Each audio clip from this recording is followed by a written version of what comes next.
Bonjour à toutes et à tous et bienvenue dans cette émission Écho d'âme, parce qu'il est des rencontres qui changent une vie, quand des âmes se croisent, se reconnaissent, s'élèvent ensemble. Et puis il y a ces liens qui dépassent l'humain, ces connexions qui résonnent dans l'invisible, qui transforment, qui réveillent et révèlent le sacré. Nous sommes Sophie et Anne-Sophie. Pour inaugurer cette série, nous avons l'honneur de recevoir Séverine Barbier, fondatrice de l'hypnose transpersonnelle, une approche puissante de psychothérapie pour explorer les différentes dimensions de l'âme, et Ludovic Vincent, amoureux de la Terre, passionné d'hypnose et surrogate. Ensemble, ils partagent une connexion profonde qui les amène à incarner une véritable dynamique alchimique dans leur vie personnelle comme dans leur mission spirituelle. Deux âmes en chemin qui partagent une même vision, celle d'un amour qui élève, qui libère, qui transforme.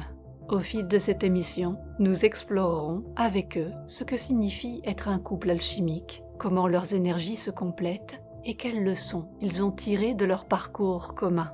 Nous vous invitons à vous installer confortablement et à vous laisser porter par cet échange riche en vibrations, en authenticité et en partage. C'est parti pour Écho d'âme. Bon, et ben bonsoir à tous et à toutes, et bienvenue donc dans cette toute première édition, cette première édition qu'on a appelée Écho d'âme sur notre chaîne YouTube qu'on a nommée Les Voix du couple alchimique. Nous sommes vraiment ravis aujourd'hui d'être là ce soir, et puis de vous accueillir donc sur notre chaîne pour ce moment un peu spécial, un peu particulier, un moment qui nous tient à cœur. Pour cette toute première édition. On a vraiment une joie immense à vous accueillir, Séverine et Ludovic. Voilà, donc on accueille Séverine Barbier et Ludovic Vincent. Séverine qui est la fondatrice de l'hypnose transpersonnelle. C'est une méthode qui nous tient aussi particulièrement à cœur parce que on a eu la chance d'être formé auprès de toi, Séverine, et c'est vraiment une méthode qui nous accompagne beaucoup. Voilà, peut-être tu auras l'occasion d'en parler un peu. En tout cas, on présentera tout ça aussi en description de la vidéo pour que les gens puissent aussi connaître un petit peu cette superbe méthode. Puis quand même, cette méthode fait partie intégrante de l'histoire de nos rencontres tous les quatre et de votre rencontre à C'est tous ça. les deux quand même. Donc voilà, il y a aussi tout ça qui est là. Exactement. Et on a eu la chance de pouvoir se rencontrer justement tous les quatre. C'était l'été dernier.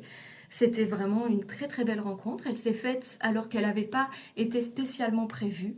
Mais c'est aussi un peu ça, je crois, ces rencontres d'âmes. Ça se fait. Et puis parfois, bah, on ne sait pas trop comment ça se fait. Mais il y a quelque chose qui, pouf, qui arrive. Donc nous, on a tout de suite ressenti cette jolie connexion entre vous qu'on a tout de suite perçue. Et c'était vraiment une évidence pour nous de pouvoir vous accueillir aujourd'hui. Donc merci beaucoup, beaucoup, beaucoup d'être là, tous les deux. Merci pour l'invitation. On a été très honorés d'être de cette première édition. Alors vous imaginez bien qu'on a plein de questions. Et surtout les gens aussi, je pense, qui s'interrogent sur ce parcours alchimique, sur ce parcours du couple alchimique. Je pense qu'ils ont plein de questions aussi. Alors peut-être juste pour commencer, est-ce que vous pouvez un petit peu tous les deux, juste brièvement vous présenter un petit peu, dire un petit peu qui vous êtes?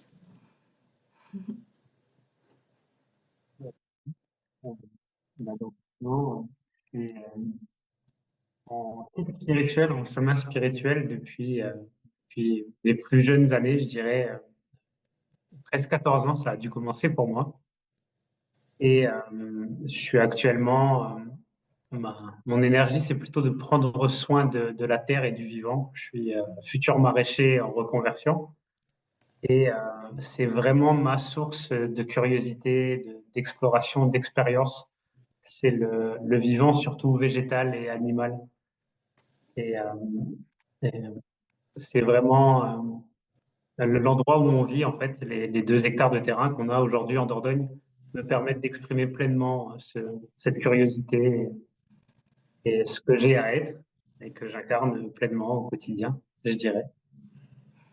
Hmm, Faire super. simple. Ok, merci. Cyrine Barbier, effectivement, fondatrice d'hypnose transpersonnelle, mais pas que. La mienne, j'étais très. Je pense que j'étais déjà agnostique enfant, car je me posais des questions existentielles enfant, mais on va dire que la quête a débuté réellement en 2010, à la mort de mon fils, où forcément, en tant que maman en deuil, il y a eu la question de est-ce que la vie après la mort existe? C'était vraiment ce chemin-là qui m'a amené d'abord à m'intéresser à la religion, puis à la spiritualité, puis à rentrer dans l'accompagnement psychothérapeutique transpersonnel. Cependant, moi, j'ai la sensation que cette quête s'est terminée il y a 2 ans à peu près, un an, 2 ans, avec la prise de médecine sacrée, de médecine chamanique, qui nous ont permis à tous deux, parce qu'on le faisait ensemble, de connecter à notre véritable nature. Et je me suis aperçue qu'en fait, il n'y avait jamais eu de quête, puisqu'on n'avait jamais été séparés de la source. Et en même temps, cependant, c'est pas parce qu'il y a plus de quête qu'il y a plus d'une certaine façon de travail transpersonnel et en même temps de impersonnel aussi, de désidentification.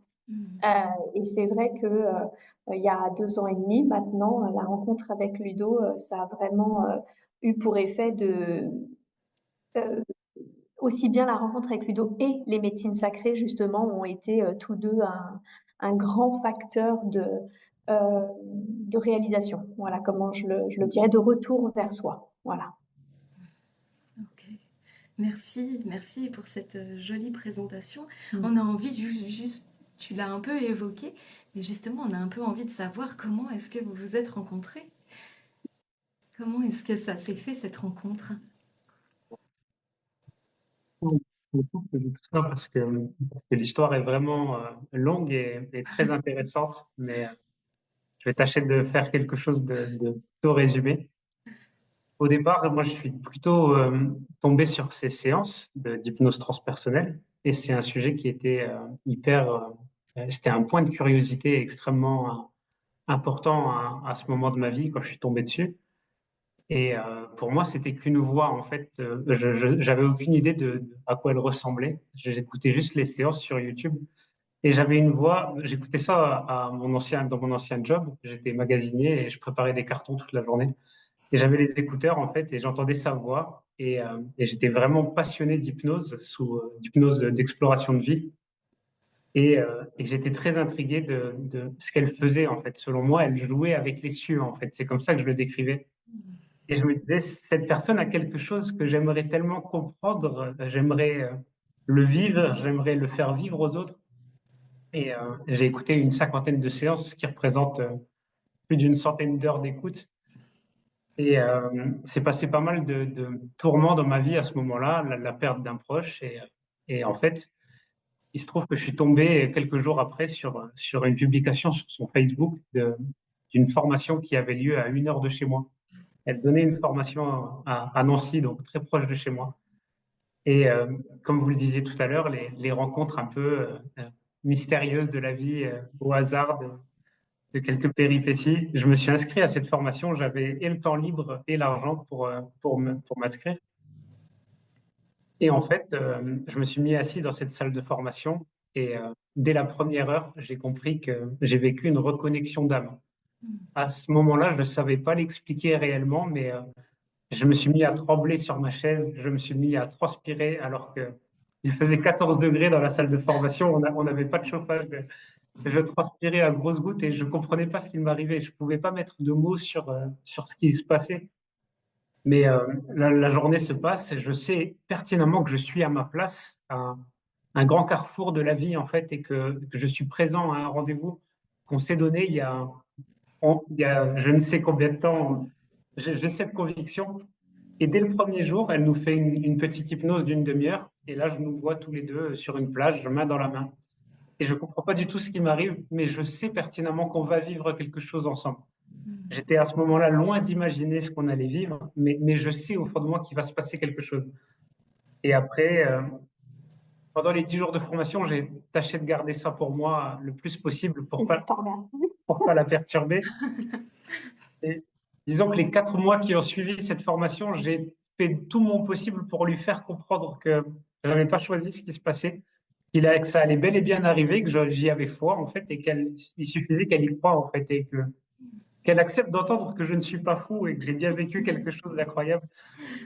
Et ça n'a pas pris plus de 4 mois pour qu'elle finisse par comprendre que j'avais rien inventé de tout ça et que c'était bel et bien un rendez-vous cosmique. Et voilà, ça a donné les prémices d'une belle histoire. C'était une évidence. Mhm. Alors pour lui, Oui, c'est ça. Séverine a résisté 4 mois.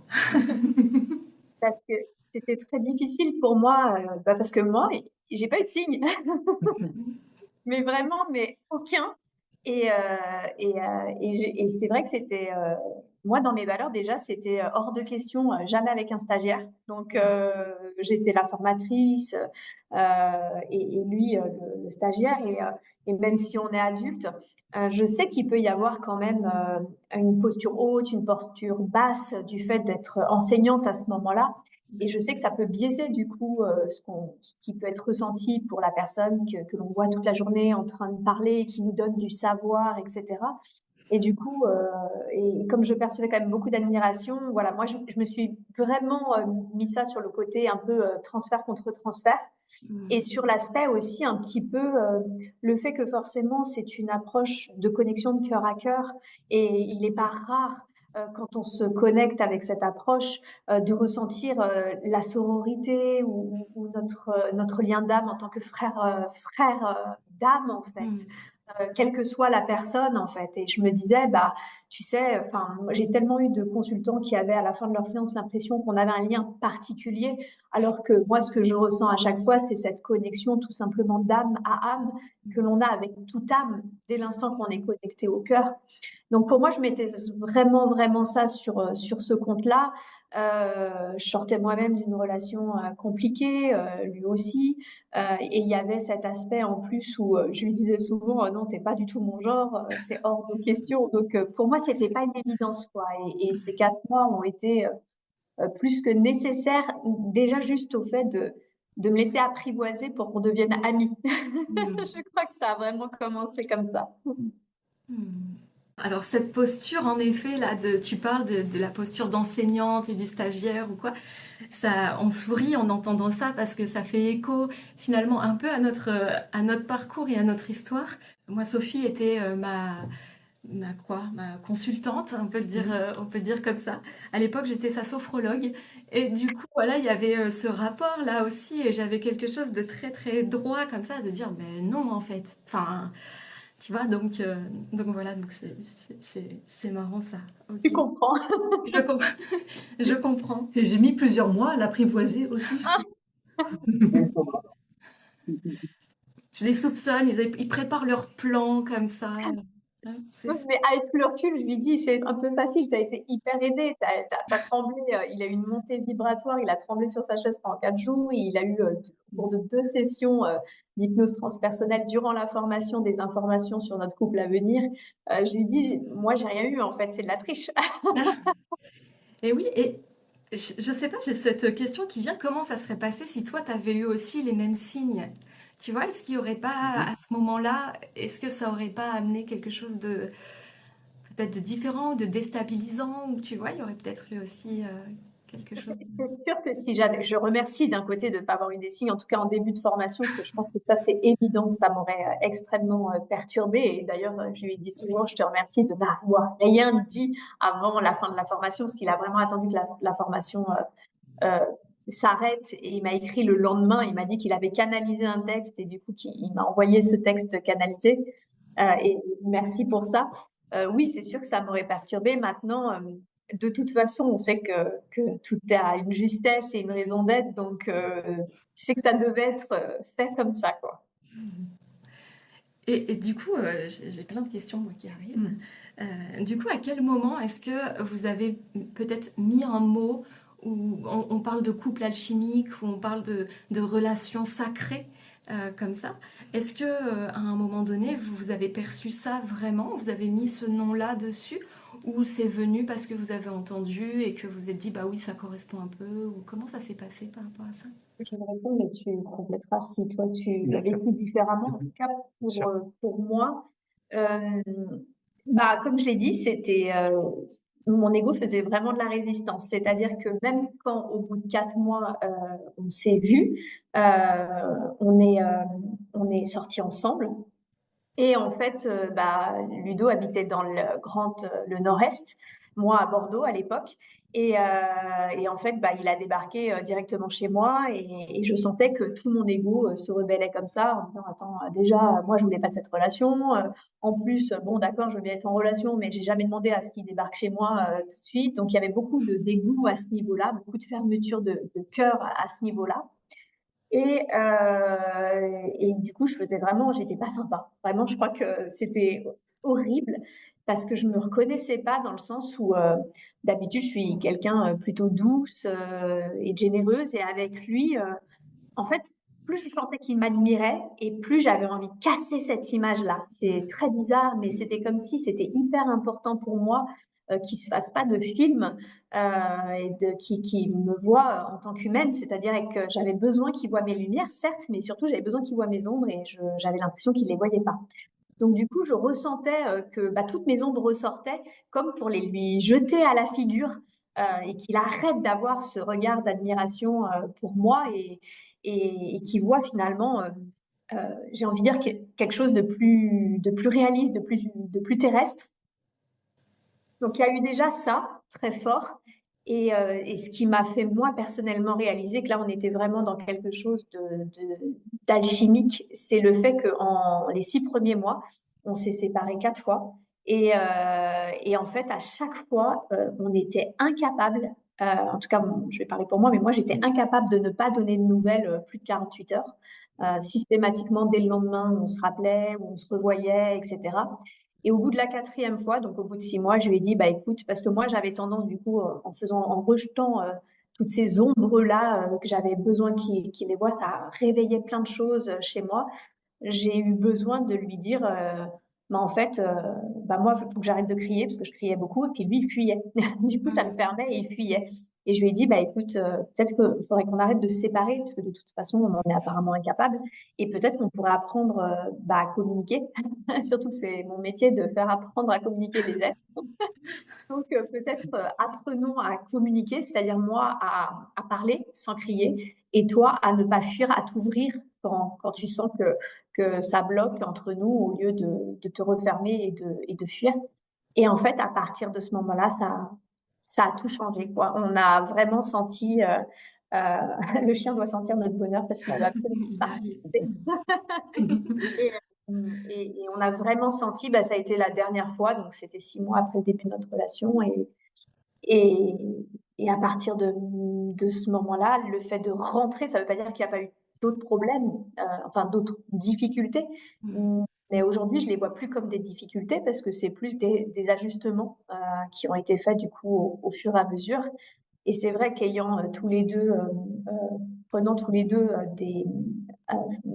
faisant beaucoup tous les deux ensemble des cérémonies sacrées avec les médecines, les cérémonies nous ont énormément aidés à voir nos ombres respectives, nos ombres communes et à renforcer la connexion d'amour qui était là en fait, qui était vraiment là, mais qui ne demandait qu'à se déployer jusqu'à une cérémonie où je me rappelle, on a connecté tous les deux le fait qu'on était dans cet amour inconditionnel l'un pour l'autre.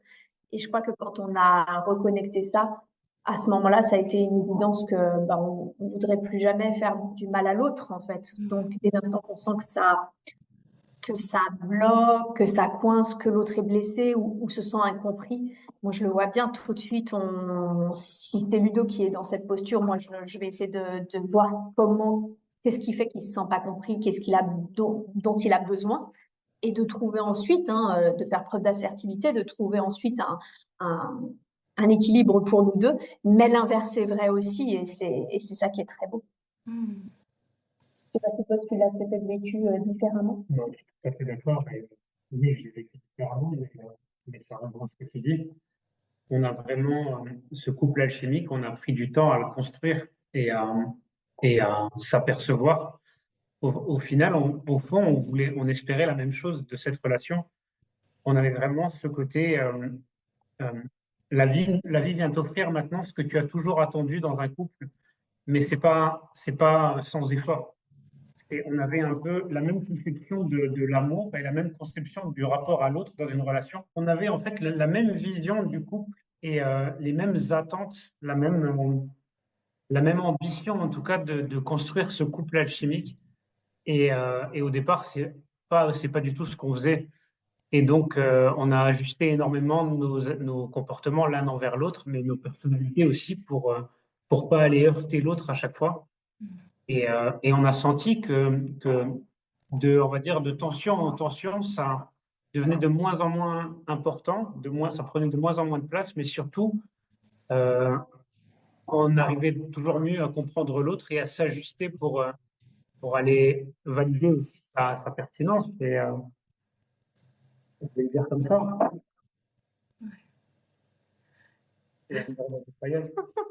Mais, et au final, ce qu'elle disait tout à l'heure, alors oui, au début, je me suis heurté à un caractère très dur et elle me montrait finalement qu'elle n'était pas l'idéal, l'idéalisation que j'avais d'elle. Et en même temps, c'était très bien, j'avais besoin de ça parce qu'effectivement, je la mettais sur un piédestal. Et, et au final, où je veux en venir, c'est que je n'ai pas perdu l'admiration que j'ai pour elle, en fait. J'ai appris que oui, elle était humaine, que oui, on s'est clashé pas mal de fois avant que les choses. On disait en fait qu'on se polissait, en fait, comme des cailloux. On se polissait pour que, au bout d'un moment, les angles soient moins abrupts, tu sais, et glissent plus facilement. Et c'est ce qu'on a fait. Et aujourd'hui, j'ai toujours ce regard d'admiration sur elle. Seulement, on a compris à quel point on était humain et on est aussi des fois fatigué et on manque de patience, à bout de nerfs et ça nous échappe et on rectifie tout ça à chaque fois. Et c'est de moins en moins difficile. On a très bien poli les angles et ça continue. Ouais. C'est pas le mot alchimique, en tout cas, c'est pas le mot qu'on aurait mis au début. Non. Au début, on avait vraiment cette vision. En fait, on s'est aperçu qu'on avait cette vision commune de ce que pouvait être l'amour et plutôt le couple et du coup l'amour dans un couple. Et à un moment, quand j'ai réalisé ça, je me suis dit, c'est fou parce qu'en fait, tous les deux, on a cette vision-là, tous les deux, on a cette espérance-là. Euh, on n'a jamais abandonné l'espoir de trouver, enfin d'arriver à trouver quelqu'un en face qui ait la même vision, la même compréhension, parce qu'au final, on peut avoir ça avec n'importe qui, mais tout le monde n'est pas prêt à mettre en œuvre les efforts véritablement, l'écoute, la compassion, la bienveillance que ça demande de rentrer dans un couple sacré. Et, euh, et quand j'ai réalisé ça, ben, à un moment, je lui ai dit, c'est fou parce que, en fait, on travaille à contre-courant de cette vision alors qu'on l'a. Donc, il y a un moment, il faut faire un choix, quoi. Soit on se sépare, ou soit on le met en œuvre parce que de toute façon, moi, je sais que je n'abandonnerai jamais cette vision-là parce que c'était une évidence pour moi que ça pouvait pas être autre chose. De ce que j'entends, c'est vraiment les défis, les choses qu'on rencontre comme ça, c'est aussi des opportunités de croissance en fait. C'est comment est-ce que ce qui nous arrive, en effet, on tombe pas dans le piège de l'ego. Alors on peut y tomber hein, au départ et s'en rendre compte, mais c'est vraiment de garder ce regard cette conscience en fait, de ce regard qui prend du recul et de dire mais en fait, qu'est-ce que je veux? Il y a quelque chose comme ça, j'entends vraiment des opportunités voilà, de grandir. Et pour ça, en effet, c'est important de polir, d'arrondir les angles, voilà, ou en tout cas de trouver ce qui convient à chacun dans le couple. C'est vraiment le mot opportunité de croissance, c'est vraiment. Et en fait, c'est là où on a commencé à mettre le mot couple sacré et couple alchimique.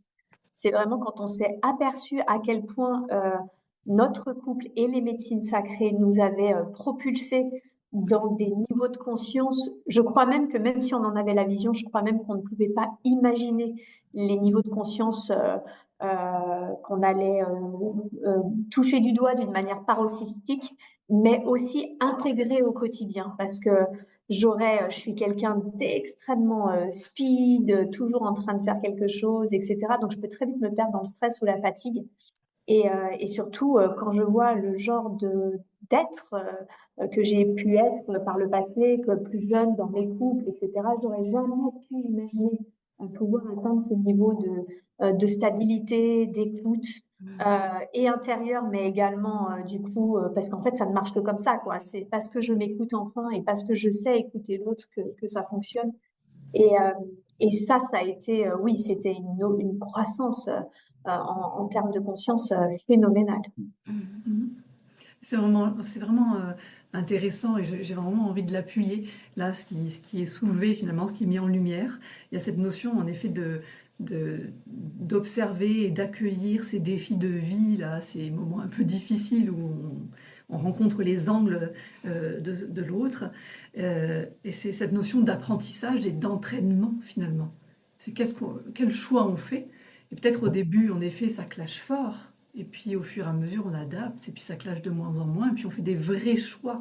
En fait, on choisit à chaque instant, est-ce que j'entre pleinement dans ce conflit et dans ces impressions de différence? Parce que finalement, il y a quand même cette notion, cette base d'avoir une vision commune. Ça, c'est déjà quelque chose d'essentiel. Et ce que j'ai envie vraiment, vraiment d'appuyer, moi, c'est ce que vous avez dit là, c'est qu'un couple alchimique, ça se construit. Parce qu'il peut y avoir vraiment ce regard de l'extérieur, et nous on l'entend très souvent dans les séances, on nous partage cette vision de dire ah ben moi j'aimerais tellement avoir un couple comme vous. Sauf que il n'y a pas la vision de tout ce que ça veut dire, de tout ce que ça a engagé quand même. Enfin, c'est un vrai engagement, c'est comme quand on s'engage dans son éveil, finalement, on fait grandir sa conscience, enfin, on se reconnecte à sa conscience. Et c'est un vrai engagement. Et construire un couple alchimique, c'est un engagement. C'est pas il tombe du ciel, c'est parfait, c'est merveilleux. C'est un travail véritablement de tous les jours, en fait, hein.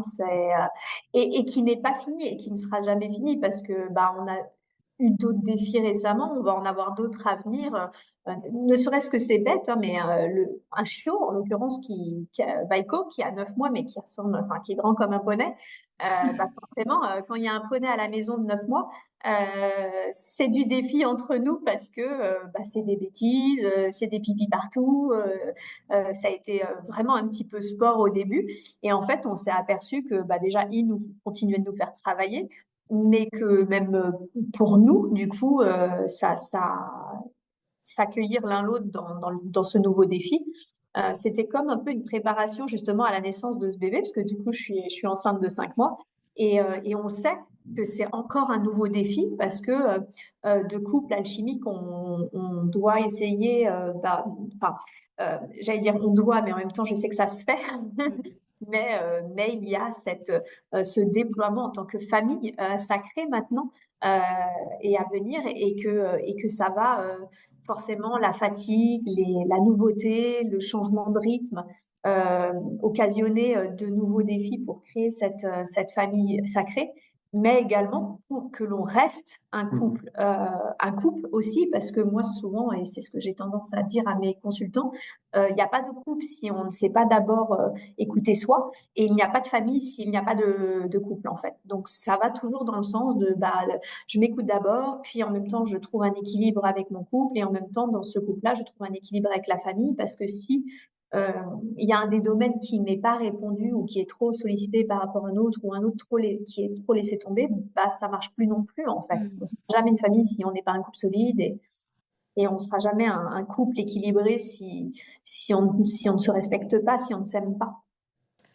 Ça c'est intéressant et justement, j'avais envie de venir à cette question-là dans le couple alchimique, quelle place a l'amour de soi, justement? Parce qu'il y a aussi, il peut y avoir, dans les retours qu'on a ou les questions qu'on a aussi, ce partage de dire, ah ben oui, mais vous êtes ensemble, puis vous faites pour l'autre, et puis vous faites avec l'autre, et puis voilà. Mais le chemin qui amène à ça, c'est celui aussi de revenir à soi et d'accueillir l'amour de soi. Et dans le couple alchimique, il y a ça qui reste en premier lieu finalement. On dit tout le temps, nous, aux personnes, la personne la plus importante pour toi, c'est toi. Et même si, bien sûr, il peut y avoir la famille, il y a le conjoint, il y a les enfants, et parfois ça peut être pas évident à entendre. Et pourtant, si on se nourrit soi d'abord, c'est ce qui va permettre de nourrir euh, l'ensemble aussi. Donc comment est-ce que vous percevez ça, cet amour de soi dans le couple, justement, ou, enfin, ou dans la famille sacrée, mais dans ce qu'il y a à créer dans la relation? Quelle place vous vous donnez à vous? C'est c'est en plus ce que j'avais en tête un petit peu avant que tu poses la question, c'est que pour qu'un couple fonctionne, il faut aussi deux êtres équilibrés ensemble.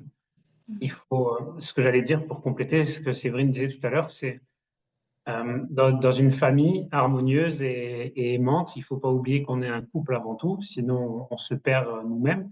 Mais dans ce couple, il faut pas oublier qu'on est deux êtres indépendants et que il faut c'est important qu'on soit deux êtres équilibrés qui cheminent ensemble en fait. Mais évidemment, il faut pas s'oublier soi-même.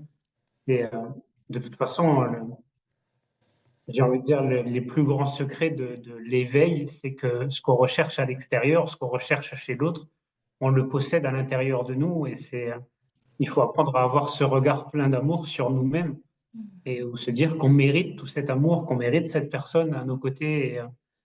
Et ça ne peut fonctionner que si nous sommes deux êtres équilibrés qui cheminent ensemble et qui avancent ensemble. Et, et aucun de ces points n'est à négliger pour créer une famille encore plus grande et harmonieuse et trouver finalement la paix intérieure. Et ce que j'allais dire tout à l'heure aussi, c'est que il est très facile de passer à côté de l'amour de sa vie par manque de remise en question personnelle. Donc, si on ne fait pas le travail sur soi, combien de personnes, et je suis triste de l'imaginer même, combien de personnes sont passées à côté d'une relation sacrée par manque de remise en question, en pensant que c'est toujours l'autre qui a tort. Non, le premier travail est à faire sur soi-même. C'est une phrase qui me revient souvent, le plus grand combat est contre soi-même. Même si j'ai pas envie de le voir comme un combat, mais la phrase a beaucoup de sens pour autant. Hmm. Ouais. Ouais. C'est ça, j'avais ce mot concession qui me venait. Et souvent, je trouve que c'est un mot qui est péjoratif. J'ai l'impression qu'on dit, ah, dans un couple, il faut Mm. faire des concessions. Et j'ai l'impression que dans ce mot-là, c'est un peu je fais pour l'autre et puis je m'oublie un peu moi. Et j'ai l'impression que en tout cas, c'est ce qu'on partage aussi et puis c'est ce qu'on vit. Dans ce couple alchimique, le mot concession qu'on peut utiliser de manière un peu comme ça et tout prend une autre dimension. C'est de l'écoute, c'est de la communication, c'est de l'éveil, c'est de la remise en question pour à un moment donné revenir à soi et de soi pouvoir transmettre finalement aussi à l'autre. Et c'est comme ça que ça communique. Je ne sais pas si vous voyez ça aussi un peu comme ça. Totalement. Il y a quelque chose, bizarrement, j'ai une mémoire très sélective et à moins que ça me chamboule vraiment émotionnellement, j'ai vraiment tendance à tout oublier, quoi. C'est chez moi, à part l'instant présent, à chaque fois, ça s'évapore. Faut vraiment que ça me marque émotionnellement, sinon, pas du tout, quoi. Et en fait, étrangement, ce que j'ai longtemps pris pour une tare, je me suis aperçue que c'était en fait une très grande qualité parce que ça m'obligeait en fait à rester. En fait, j'étais dans l'instant présent et au pire, je faisais beaucoup de projections futures, mais j'étais très peu. Ah bah voilà, Ah, le dixième. ah, Léo. J'étais obligée de rester justement. J'étais dans l'instant présent et si ce n'est, des fois, je projetais dans le futur. Donc en fait, après, c'était une fois que ça a été vu, ça a été d'autant plus simple de rester justement connecté à l'instant, puisqu'il y avait que ça. Mais cette façon de fonctionner m'a fait réaliser aussi que des fois, on pouvait se disputer. Et en fait, au bout de 3 jours, j'étais même incapable de me remémorer la raison de la dispute. Et en fait, quand j'ai réalisé ça, bah, il y a eu quelque chose qui m'a beaucoup aidé, c'est de me dire, bah, maintenant, vu que de toute façon, dans 3 jours, tu ne sais même plus pourquoi tu te seras disputé, ça veut dire que c'est vraiment pas grave, à mon avis, c'est que c'est vraiment pas important.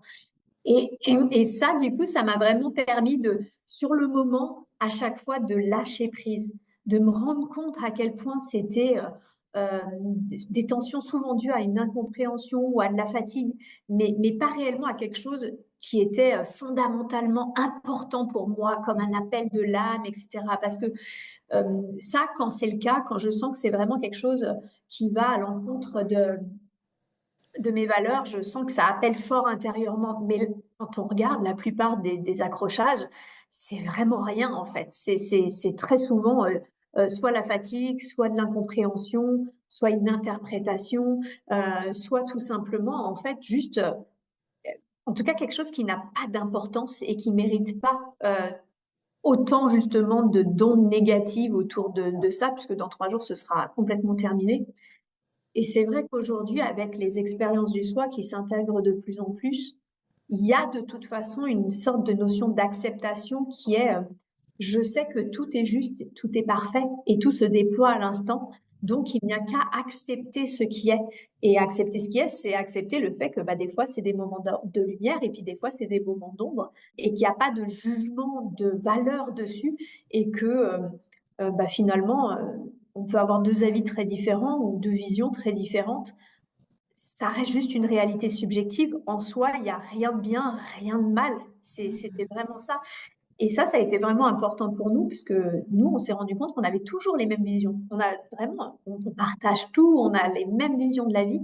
Par contre, en revanche, on avait 2 fonctionnements aux opposés, mais littéralement aux opposés. Et ça a été hyper intéressant de voir que ces visions communes pouvaient être mises à mal si on fonctionnait pas pareil. Et quand on s'est aperçu que c'était plutôt une force qu'une faiblesse, et que le fait d'accueillir juste l'autre tel qu'il était sans chercher à le changer, et qu'au contraire, ce qu'il était, bah, moi je vois, hein, j'ai tendance à être très speed, etc. J'ai tendance à avoir du mal à me poser. Bah, le caractère très doux et calme de Ludo m'a permis de me détendre. Et à l'inverse, lui qui avait du mal à se mettre en action, bah, mon caractère un peu actif lui a permis justement de re-rentrer dans l'action. Et on a vu ça vraiment comme de grandes forces d'accueillir ce qui était. Et dès l'instant que ça a été accueilli, au contraire, c'était beaucoup plus simple. En tout cas, personnellement, je l'ai vécu comme ça, quoi. Totalement. Il y a une vraie complémentarité qui est là. C'est pas être pareil ou c'est pas forcément réagir pareil ou quoi, mais c'est accueillir l'autre dans son unicité aussi, avec cette conscience qui vient alors compléter, enfin, qui a une complémentarité qui fait que ça s'ouvre, ça s'expanse. Ouais. Ouais, il y a souvent cette vision-là et qu'on a ressentie aussi de cette manière-là avec en effet un axe commun, un axe central qui était vraiment commun, ça c'était une évidence. Par contre, très clairement, on n'empruntait pas l'axe de la même façon, on ne le faisait pas tourner de la même manière. Très clairement. Et il a fallu en effet des mois aussi pour trouver comment on faisait fonctionner ces axes en harmonie et ensemble pour que ça donne quelque chose d'intéressant finalement pour nous, pour ce qu'on transmet aussi. Et au départ, on avait un peu l'impression d'avoir cet axe en effet central commun et en même temps d'être à des opposés loin, loin sur la balançoire, quoi. Donc il fallait trouver un espèce d'équilibre, alors que clairement, plus la balançoire est longue, plus c'est compliqué. Hein. Et c'était comment on avançait aussi de manière à peu près équilibrée, parce que quand une avançait un peu trop, bah, l'autre se retrouvait à tomber en arrière parce que c'était déséquilibré. Donc il y avait vraiment tout ce temps-là, en effet, de trouver de l'équilibre. Et voilà, comme vous le dites aussi, et ça continue encore, hein, on ne va pas vous dire qu'on est sur l'axe central, tout va bien, c'est merveilleux. Voilà, il faut aussi qu'on apprenne à le faire grandir, à le changer un peu, on l'aménage. Enfin voilà, il y a toujours plein de choses à faire sur un axe central. C'est comme quand on a une maison, il y a toujours plein de choses à faire. Absolument. Qui sait ce que c'est en ce moment?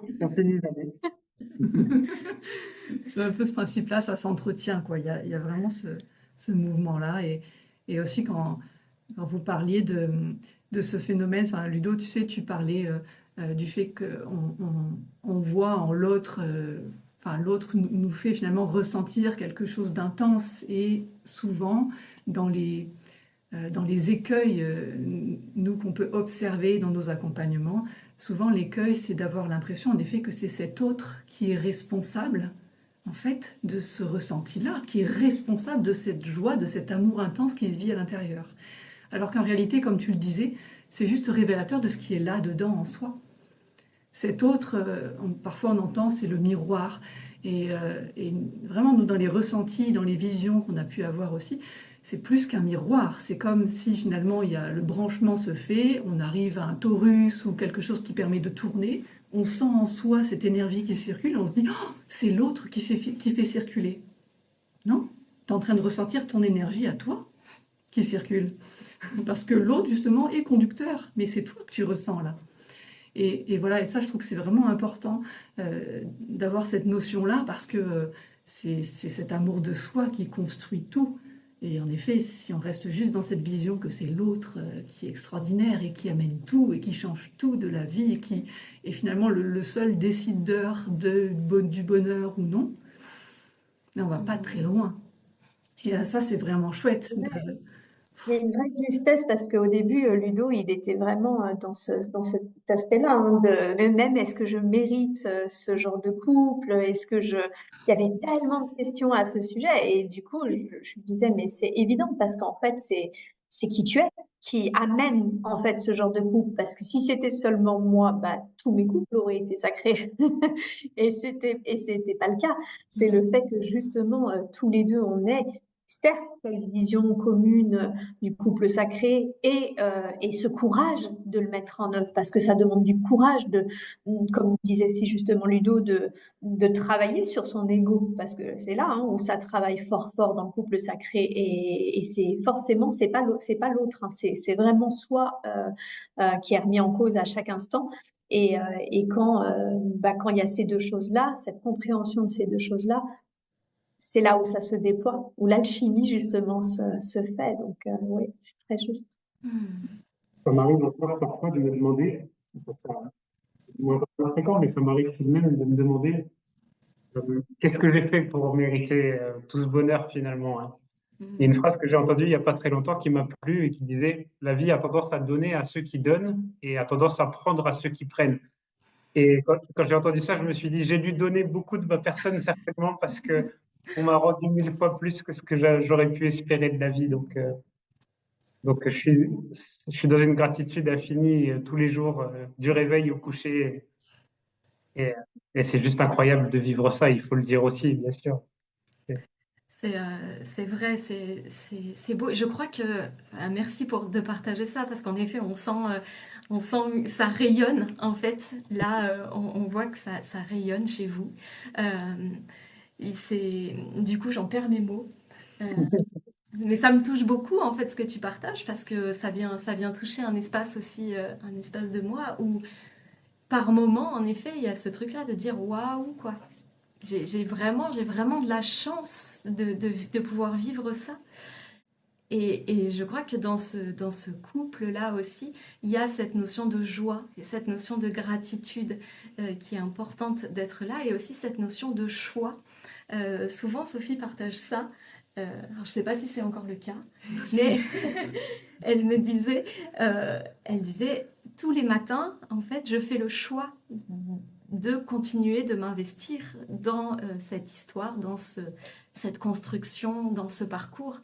Et c'est vraiment un choix, c'est-à-dire que au-delà du couple, c'est vraiment deux acteurs. Vous êtes deux acteurs, on est deux acteurs, et c'est ça. On revient à l'amour de soi, mais aussi à cette présence équilibrée dont tu parlais.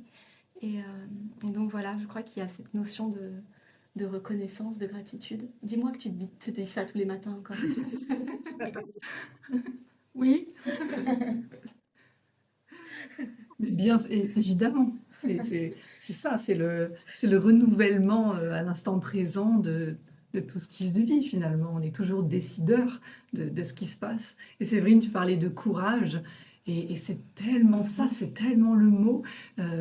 Parfois, les personnes l'entendent d'une manière un peu obtuse, en se disant oh, le courage, ça résonne pas très bien. Mais dans son étymologie, le courage, c'est cœur, agir. Et évidemment que c'est le cœur qui agit. Parce qu'il faut du courage. Il faut vraiment du courage pour s'avancer dans un couple alchimique. On pourrait facilement, pour plein de raisons, dire oh non, c'est trop. Parce que déjà, c'est tellement de ressentis. Il se passe tellement de choses. Et puis alors, l'ego, il se prend tellement de claques que parfois, il a envie de dire non, c'est bon. Ça va. J'irai dans un truc, ce sera plus simple. Mais tellement moins beau.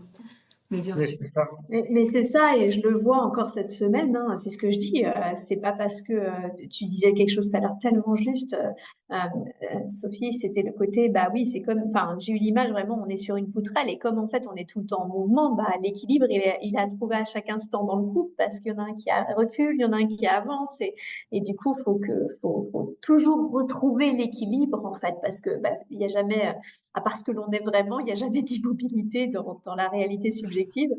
Et, euh, et en fait, c'est tout aussi important d'avoir ce courage-là de se remettre en cause, mais également de le montrer d'une certaine façon. En fait, non, c'est même pas de le montrer, c'est que le fait d'avoir le courage de remettre en cause, ça se voit en fait. Et je trouve que c'est tout aussi important pour l'autre de le relever. Et je vois encore cette semaine, hein, on a eu aussi un passage à vide et, euh, et ça m'a préoccupée et je lui en ai parlé. Et en fait, j'ai été hyper touchée parce que tout de suite, immédiatement, il est revenu vers moi, il a compris mon questionnement, ma souffrance même vis-à-vis de ça.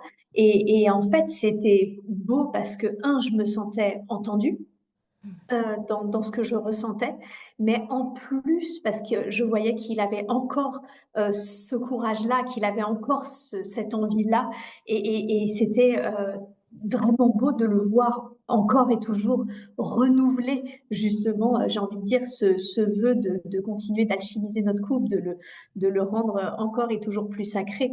Et ça, souvent, quand il me dit est-ce que je mérite ça, je lui ai dit mais tu n'obtiens que ce que tu dispenses en fait. C'était vraiment le juste retour. Je lui ai dit je suis comme ça avec toi parce que justement tu es comme ça, parce que tu as ce courage-là. Ça se nourrit en fait. C'est fou parce que au final, on n'a rien à prendre de l'autre. Je cherche rien à prendre de Ludo, à lui soutirer ou quoi que ce soit. Je lui donne en fait. Au contraire, j'essaye de prendre soin de lui, je lui donne. Et en fait, le fait d'être comme ça, ben, il me le rend au centuple. Et comme il me le rend au centuple, c'est un cercle vertueux, en fait. Et je le sens entre nous que c'est vraiment un cercle vertueux où l'autre donne, ça nourrit l'autre. Mais du coup, l'autre se sent tant nourri. Il a aussi de quoi, il se sent pas assoiffé. Et donc, d'amour, de recherche ou je ne sais quoi. Et donc, il donne aussi. Et c'est ça qui est fou, c'est que ça demande beaucoup de courage. Mais quand on comprend véritablement le cercle vertueux que ça génère, euh, il y a une espèce après d'évidence que ça peut pas être autrement en fait, que ça pourrait pas, que ça ne peut pas marcher autrement en fait. C'est ça, l'évidence. Mm. En 3 mots, l'évidence. Il y a vraiment quelque chose comme ça, c'est-à-dire qu'on apprend à danser ensemble et, voilà, c'est vraiment très beau et ça n'empêche pas le côté humain. C'est-à-dire que c'est pas parce qu'on est dans une relation comme ça où il y a tout ce côté de l'éveil, de la conscience, de la compréhension, de cet amour inconditionnel qui est véritablement présent, qu'on ne vit pas notre vie d'humain. Vous nous confirmez Et de cette façon, tu retombes parfois dans le quotidien, en fait, et tu oublies. Et c'est une alternance permanente d'oubli et de conscience. Comme la vie alterne entre la vie et la mort, le jour et la nuit. L'ombre et la C'est... lumière. Moi-même, quand, avec nos expériences de plantes sacrées, je faisais mes compréhensions, en tout cas, de l'éveil spirituel, et je disais, on passera notre temps à oublier et à se rappeler. Parce que tu ne peux pas, selon moi, ça reste que ma croyance, mais sauf certains cas particuliers, être en permanence, en pleine présence, en pleine conscience dans tout. Tu retombes forcément dans une action, dans un comportement machinal, et tu te rappelles, là pour le couple, ok, je dérive, je ne prends plus soin, je suis fatigué, je fais plus attention, et je recommence à... Et c'est une alternance permanente d'oublier, c'est une évidence pour moi, ça reste ma croyance personnelle, mais la pleine présence dans la méditation, dans la contemplation que j'ai parfois à regarder la nature, et c'est pareil, et je vais reprendre quelque chose, je vais pas creuser un trou, et tu te retrouves avec des œillères, la tête baissée sur ton trou, et puis tu vas t'arrêter de nouveau et regarder les oiseaux, les arbres, mais à un moment tu creuses ton trou, à un moment tu contemples, tu peux pas faire les deux en même temps, ça marche pas très bien en fait, De moins en moins souvent. c'est pas, bien sûr. Mm. Mm. Mm. Mais ce qui est intéressant aussi dans ce que tu partages, c'est le chemin. On peut en effet, par moment, et on a le droit d'être fatigué, d'être beaucoup moins à l'écoute peut-être aussi, parce qu'il y a besoin d'aller retrouver cet équilibre intérieur, justement. Mais ce qui est intéressant, c'est de toujours avoir cette conscience, d'en prendre conscience, de l'observer, de dire, ah, est-ce que vraiment c'est ça que je veux? Est-ce que vraiment c'est comme ça que j'ai envie? Et là, en effet, il y a le chemin aussi du retour, et on est venu vivre cette expérience finalement ici, et ça fait partie du chemin. Totalement. Quand j'avais reconnecté la toute première expérience du soi, mon tout premier samadhi, je me souviens que c'était tellement fort et de réaliser que qu'avec l'instant présent, qu'on n'était qu'un, qu'on existerait pour toujours, que ce que nous étions était là pour toujours, depuis toujours et pour toujours, que voilà, que tout se déployait à l'instant d'une manière absolument parfaite. Et c'était tellement fort que je me souviens que l'une des premières choses que je me suis dites en redescendant un petit peu en vibration, c'était oh, faut surtout pas que j'oublie. Et d'un seul coup, j'ai vraiment entendu le mais je suis l'oubli aussi. Et j'ai compris que ça faisait aussi partie du jeu parce que il y aurait pas de jeu en fait. Sinon, c'est ça le truc, c'est que le jeu se termine dès l'instant qu'il y a un rappel parfait parce qu'il n'y a plus à ce moment-là d'illusion de séparation, plus de, enfin tout est connecté et que sur Terre, même si, enfin, en tout cas c'est ce que je le ressens, mais moi je ressens une grande vague de lumière arriver à toute allure et qui s'expand d'une manière de plus en plus rapide, voilà, d'une manière exponentielle. Et cependant, en même temps, à ce niveau de conscience terrestre aujourd'hui, je sens que ce n'est pas possible encore d'être, ou effectivement, que de très rares cas, mais ce n'est pas encore possible d'être complètement euh, éveillé tout le temps et en conscience et en présence. Et c'est OK, parce que finalement, euh, ce n'est jamais grave si on se sent entendu et si on sent que l'autre.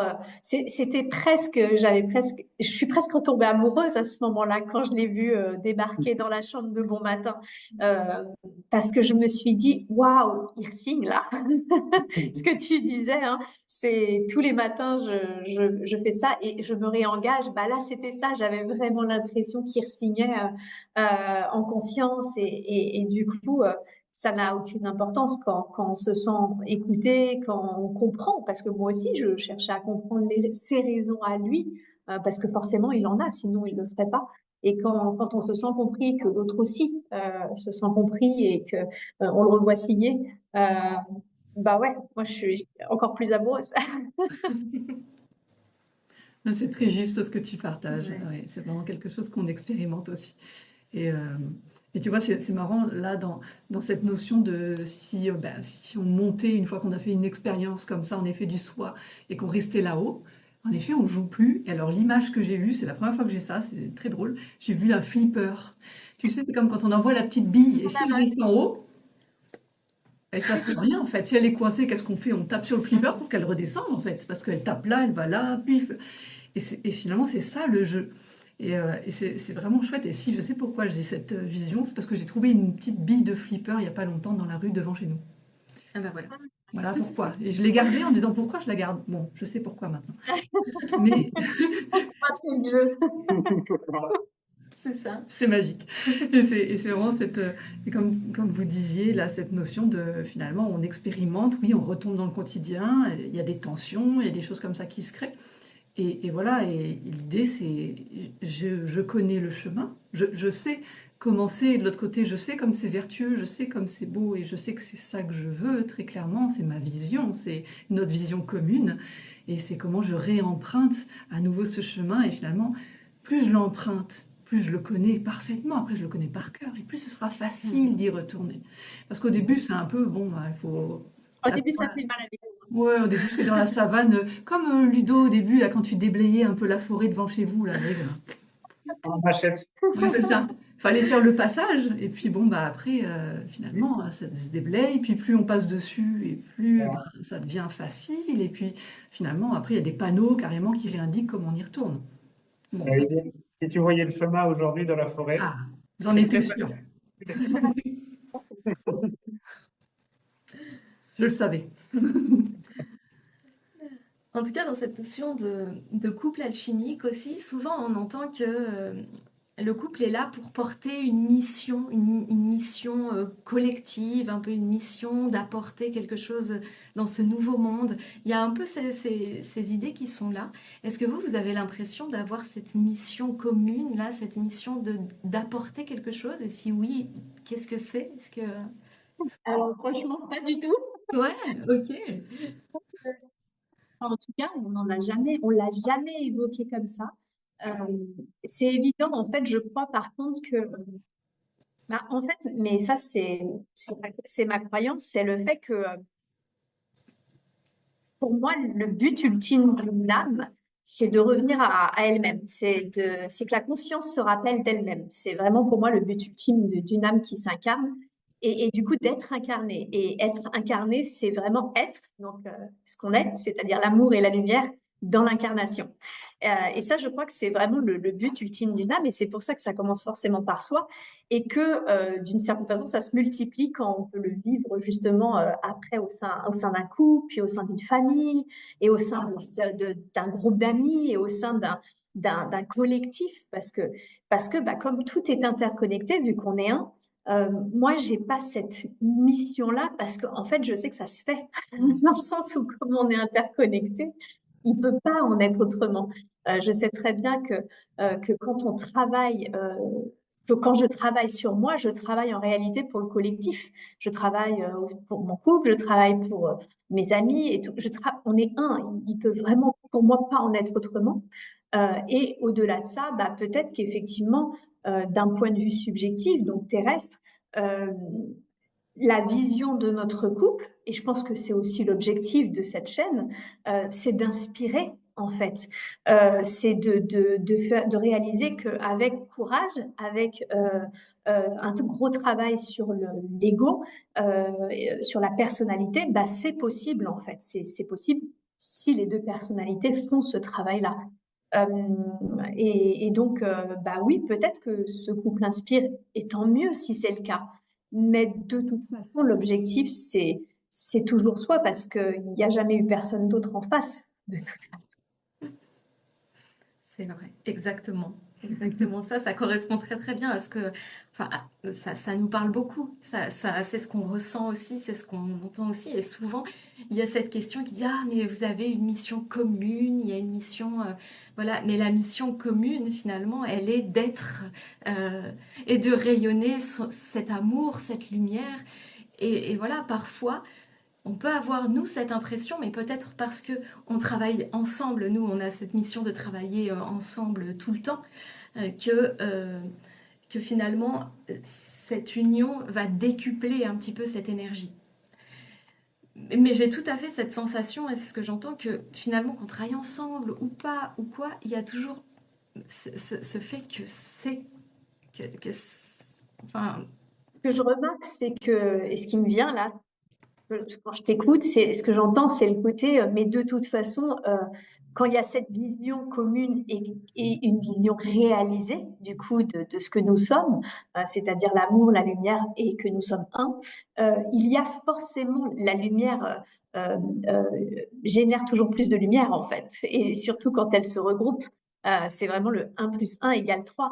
Et chez vous, bah, peut-être que ça se traduit justement sur ce travail commun parce que du coup, vous fusionnez d'une manière créatrice vos lumières de cette façon-là.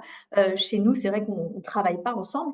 Alors, pas toujours, parce que des fois, il est quand même bon sur Rogaille durant des séances, mais c'est quand même assez rare. Cependant, par exemple, là, bah, je suis enceinte, on va avoir un enfant, et peut-être que chez nous, cette lumière, elle s'est décuplée à travers la création, une autre création, autre, qui est peut-être à travers cet enfant. Je sais que vous avez des formations en cours, des bébés en cours aussi. Donc, du coup, voilà, il y a vraiment, je crois que d'une façon ou d'une autre, euh, et c'est le processus naturel, il y a toujours plus de lumière en fait. C'est sans fin. La lumière est infinie, l'amour est infini, et quand elle se retrouve à ce niveau de conscience, elle se décuple en fait pour atteindre encore de nouveaux niveaux de conscience. C'est ça qui est génial. Hmm. C'était important pour nous d'amener aussi cette vision-là que un couple alchimique sacré, c'est pas forcément de faire le même travail. C'est plus que ça, finalement, qu'importe. Et nous, des fois, en plaisantant, c'est ce qu'on dit parce que on va expliquer pourquoi, si je vais le dire. Une fois, dans une formation, on expliquait, mais finalement, si on avait une poissonnerie, on rayonnerait de la même manière. Qu'importe ce qu'on fait. Et une poissonnerie, tout simplement parce que YouTube, à chaque fois qu'on dit les hameçons, dans les méditations, il le traduit par les hameçons. Donc on s'est dit, il y a peut-être dans un monde parallèle, peut-être qu'on a une poissonnerie. Essayer d'alpaguer les âmes pour les renvoyer à la lumière. Peut-être. Mais en tout cas, voilà, que finalement, c'est pas ça l'axe central. C'est vraiment se libérer de ces carcans, de cette limitation un peu qu'on vit dans la matière, où c'est bien plus que ça. Et en effet, on pourrait du jour au lendemain faire complètement autre chose et ne pas le faire ensemble d'ailleurs. Ça changerait rien, parce que le couple, il est nourri de toute façon d'une autre manière, et que finalement, même si on n'est pas l'une à côté de l'autre, et même si vous n'êtes pas l'un à côté de l'autre, vous rayonnez au moins doublement. C'est comme ça, c'est activé. Si vous mettiez la même énergie et la même attention, peu importe l'activité, le rayonnement serait le même.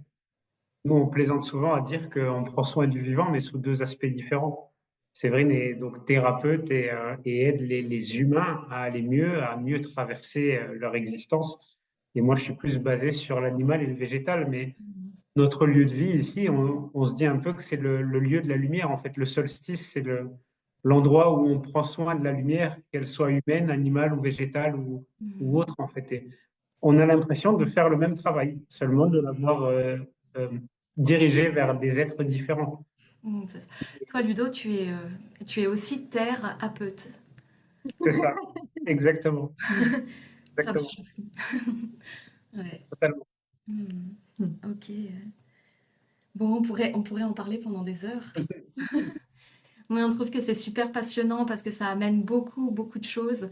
Je pense qu'il y a, au vu de ce qu'on nous demande aussi, je pense vraiment que vos partages vont vraiment intéresser les personnes qui sont sur la chaîne et qui se questionnent.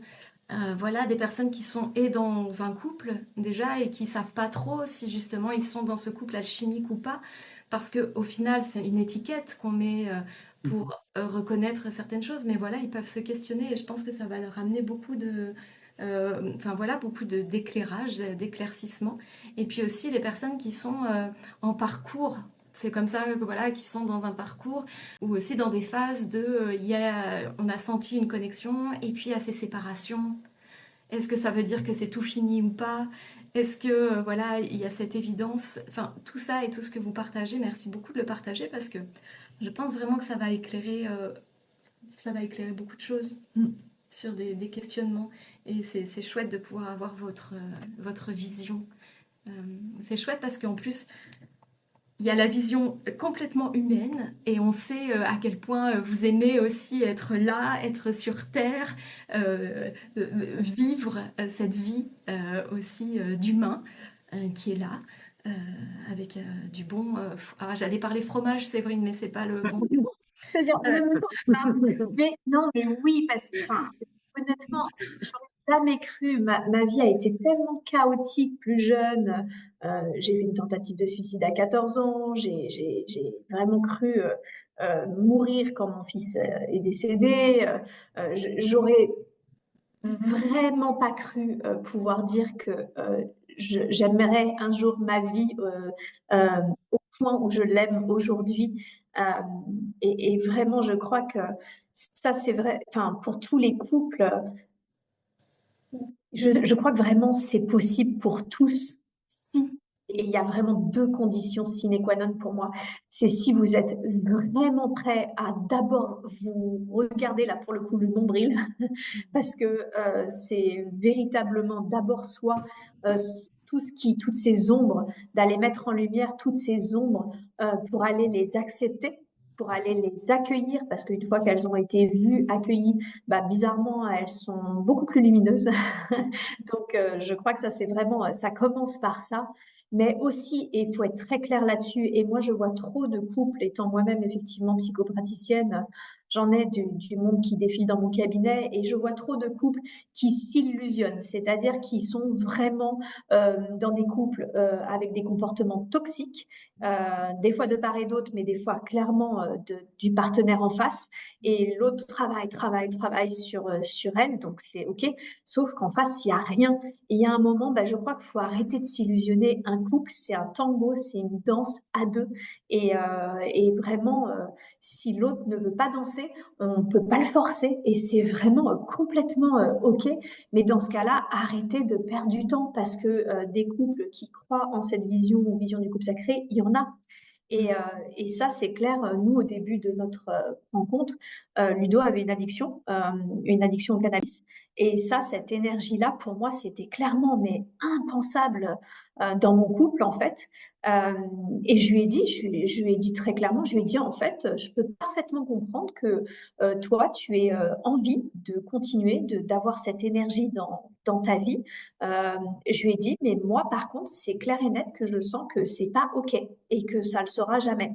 Donc, en fait, tu as un choix à faire parce que moi, je t'offre une vie de couple équilibrée et fumer un joint de temps en temps, pourquoi pas? Parce que c'est comme boire un verre de vin de temps en temps, pourquoi pas? C'est comme manger une grosse raclette de temps en temps, pourquoi pas? Mais par contre, manger de la tartiflette tous les jours, boire de l'alcool tous les jours et fumer tous les jours, ça c'est plus possible en fait, parce que là ça manque d'équilibre et clairement c'était vraiment pas imaginable.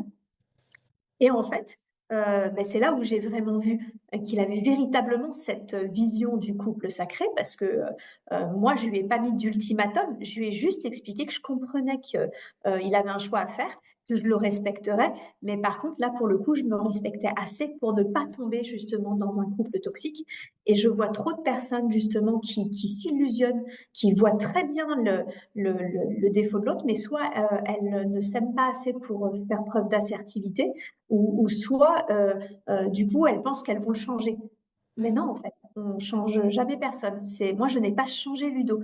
Ludo a fait un choix. Il a décidé de changer.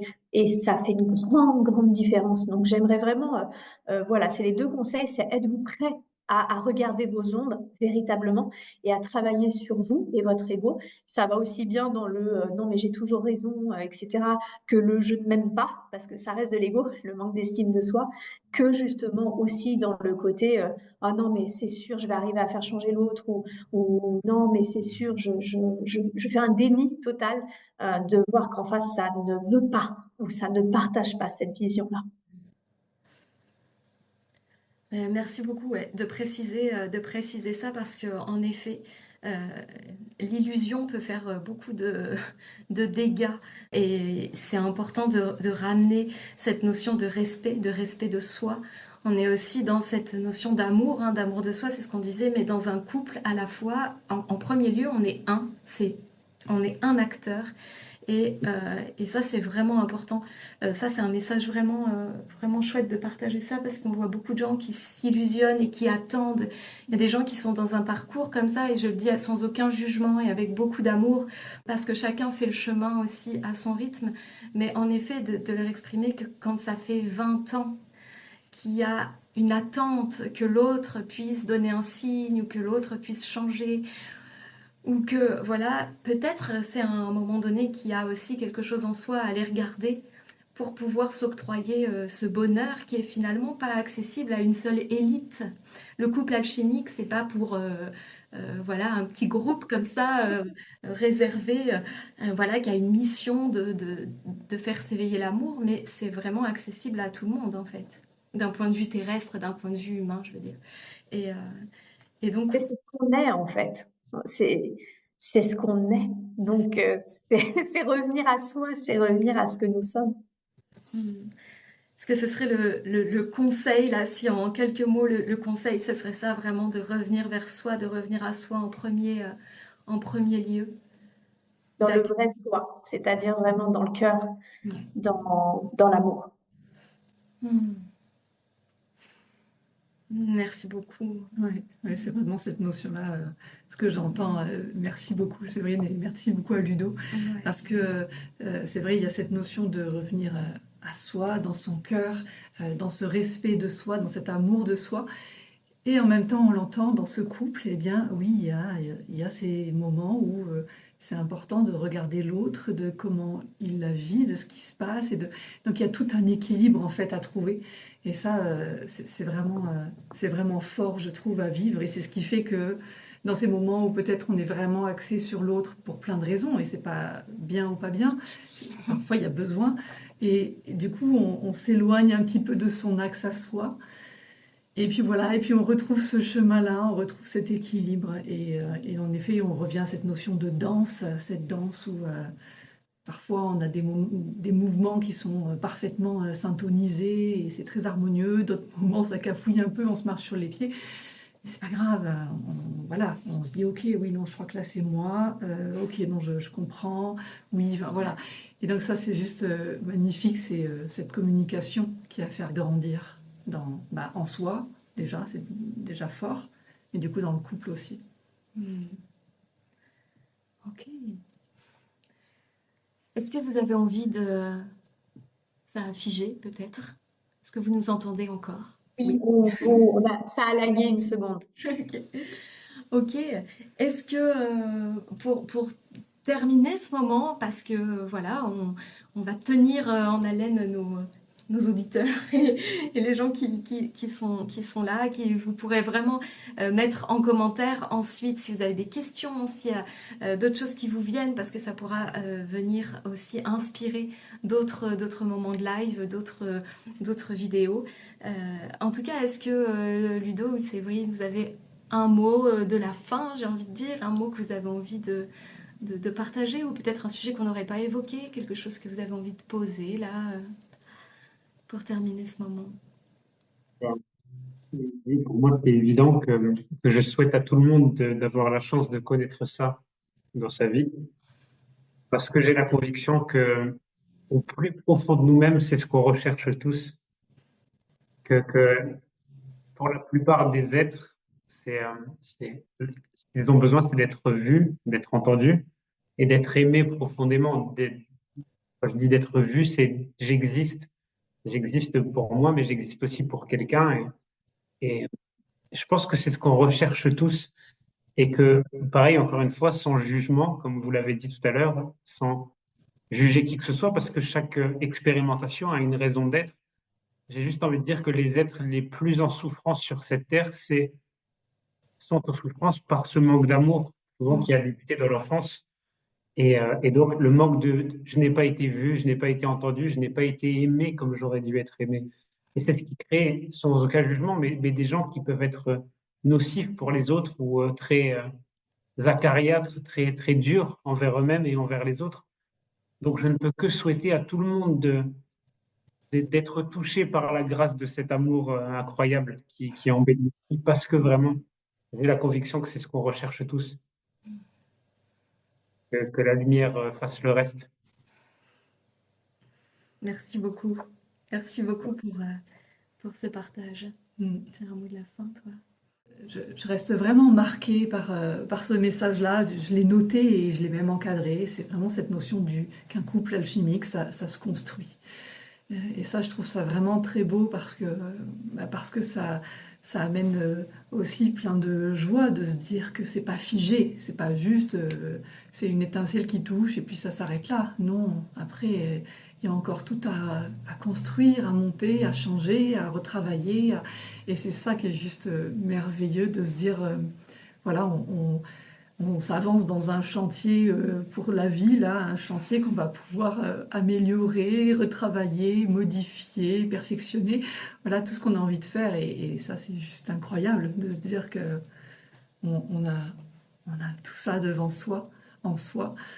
Et voilà, et ça me touche beaucoup. Ça me touche toujours beaucoup de vous entendre, de vous retrouver. Et c'est un vrai bonheur. Et voilà, peut-être qu'on pourra se retrouver pour partager encore. Enfin, voilà, ce sera vraiment avec grande joie. On sait où vous êtes. On viendra voir le chemin élagué. Oui, c'est ça, on se prend en présentiel alors. Et, euh, et voilà. Merci pour l'invitation, merci. Merci. infiniment. Merci infiniment à tous les deux. Merci pour ce partage qui a été super authentique. On n'a pas utilisé ce mot finalement ce soir, de l'authenticité, mais je crois que c'est quelque chose qui est aussi là présent quand on parle de couple alchimique et quand on parle d'un couple alchimique, ça se construit, oui, mais c'est aussi une manière de se montrer en étant authentique avec l'autre. Et ça, c'est vrai que c'est pas donné enfin, c'est pas donné à tout le monde, j'allais dire, c'est une expression très très limitante et pas forcément, enfin, très humaine en tout cas, très conditionnée. Mais pour avoir vécu d'autres relations et d'autres histoires avant de rencontrer Sophie, je sais que c'est la première. Quoi? Elle ne le savait pas jusqu'à maintenant. Voilà. Mais demain, tu me choisis encore. Oui. C'est la première relation dans laquelle je suis moi. Et je peux être moi dans toutes les facettes, dans tous les êtres de moi. Et je crois que ça aussi, c'est un aspect de ce couple alchimique. En tout cas, on va vraiment vers ce chemin-là d'être authentique. C'est un mot très important, effectivement, à souligner. Bon, vous reviendrez pour en parler. Avec grand plaisir. Merci infiniment à tous les deux. Merci à tous les abonnés de la chaîne d'avoir écouté ce moment. Vous allez pouvoir le revivre plusieurs fois, de réécouter tous ces super conseils, tous ces super partages. On se retrouve tout bientôt pour un nouvel interview. On ne vous dit pas tout de suite qui viendra, mais ça sera super, on en est sûr. Et on vous dit à très très vite. Si vous souhaitez continuer à voir d'autres vidéos, n'hésitez pas à vous abonner et à mettre des commentaires. On sera toujours super content de pouvoir lire, de pouvoir vous répondre. Voilà. Allez, à bientôt. À bientôt. À bientôt.